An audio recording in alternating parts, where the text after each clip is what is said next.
Eu vou ver se introduzo aqui os pontos principais da ética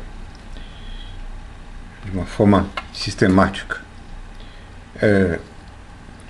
Espera-se normalmente que da boa intenção se siga a boa ação, e da boa ação se siga um bom efeito, um bom resultado. Isso aponta para 3 teorias éticas que situam alternativamente o locus primário do valor moral na intenção do agente, no tipo de ação que é chamada de boa ação, e no efeito, ou resultado, ou a consequência da ação.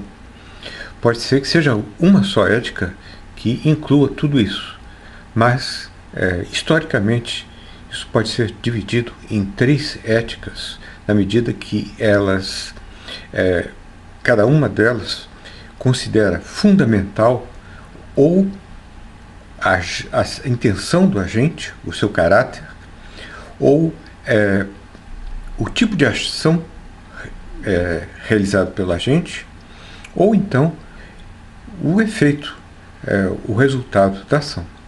E nós vamos ver que a última é que contém o locus primário do valor moral, ao menos dentro do argumento que será apresentado aqui. Bom, que você tenha boa intenção, produz uma ação e a ação produz um bom resultado, esperadamente, daí surgem 3 teorias éticas competitivas, embora, como eu disse, também poderiam ser complementares. A ética da virtude, que existe desde os antigos, Platão, Aristóteles, ela se foca na intenção do agente, que passa a ser o locus do valor moral. Éticas deontológicas se focam no tipo de ação que é boa. Por exemplo, fazer uma boa ação, uma benfeitoria. Éticas consequencialistas se focam no efeito ou resultado ou consequência da ação. Éticas da virtude. As éticas da virtude têm origem em Platão e Aristóteles. O moto poderia ser esse: o que vale é a intenção. Embora o inferno esteja cheio de boas intenções. Valem as disposições de caráter, os motivos, as intenções do agente. Eles estavam interessados no que seria o caráter ideal de uma pessoa, de um cidadão da polis. E são as virtudes que possibilitam a vida social boa, na opinião deles. Se as pessoas forem virtuosas, a vida social será boa. Para Aristóteles, a ação moral é aquela que não peca nem por falta, nem por excesso. Exemplo, a virtude da coragem está entre a covardia, que peca por falta, e a temeridade, que peca por excesso. E o agir moral depende da experiência. É como aprender a acertar a flecha no alvo. Russell, tendo lido isso, disse que a ética de Aristóteles era a ética do covarde. Você não quer nem exagerar, nem ser nem de mais nem de menos, e acaba ficando em cima do muro.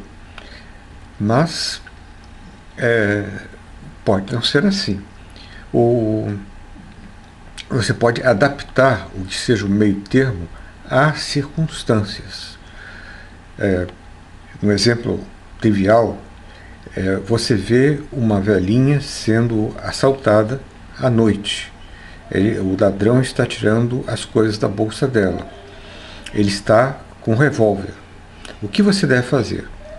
Se você saltar em cima do ladrão, isso será temeridade. Se você fugir, isso será covardia. Mas se você pegar o seu WhatsApp, o seu celular e ligar para a polícia, você está sendo corajoso, dentro dos nossos critérios de coragem. Então, faz sentido a posição parece fazer sentido a posição de Aristóteles. Virtudes não morais: força de vontade, coragem e determinação. Existem virtudes não morais e virtudes morais, como bondade, senso de justiça, sinceridade, honestidade, lealdade. Força de vontade, para passar no vestibular, por exemplo, não é uma virtude moral, nem a coragem em si mesma. Mas elas são interdependentes. Por exemplo, bondade sem senso de justiça é uma pessoa que é boa, mas faz parte do sistema nazista, porque é tola também. Bom, isso não ajuda muito. Digamos, a esposa de Hitler. Devemos dissociar o valor da intenção do valor da ação. O médico que passa um remédio que, por má sorte, faz mal ao paciente, tem boa intenção, embora a ação seja má. Mas essa dissociação é ocasional. Se ela fosse a regra, nós teríamos de reavaliar o que chamamos de boa intenção. Por exemplo, se dar presentes produzisse má sorte, nós reavaliaríamos a ideia de que dar presente é uma boa ação. Então, é a associação frequente entre bons resultados e certos traços de caráter que nos fazem pensar em chamá-los de virtuosos. Daí porque me parece que os resultados são, no final das contas, aquilo que é a medida das outras coisas. Finalmente, virtudes são variáveis. Para os gregos, a força física bruta era, lá na Ilíada, uma virtude. Jane Austen, que é uma autora que escreveu Orgulho e Preconceito e outros livrinhos em que a heroína ela encontra o lobo mau, ela quase é desviada pelo lobo mau, mas até que ele descobre que é o lobo mau. E tem sempre um senhor mais adulto, mais velho, de uns 40 e poucos anos, rico naturalmente, que quer se casar com ela. A heroína não quer saber dele, quer saber do lobo mau, até descobre que o lobo mau é mau e se casa com o senhor de 40 e poucos anos que cuida dela e ela cuida dele até o final. Isso aí, segundo os críticos de Jane Austen, que nunca se casou, o casamento seria a simbolização da morte nos seus romances. Agora, as virtudes para Jane Austen eram a constância, a estabilidade, a confiabilidade, principalmente a constância. Quer dizer, a constância que garantirá a felicidade da jovem que se casou com um bom senhor. Então, é isso aí. Mas constância para os gregos não era lá uma virtude muito relevante. As mulheres ficavam trancadas dentro de casa e pronto. Exemplo do garçom do veleiro milionário cujos passageiros são obrigados a viver 10 anos de uma vida deserta. Isso mostra a relatividade das virtudes. Eu vou dar um exemplo.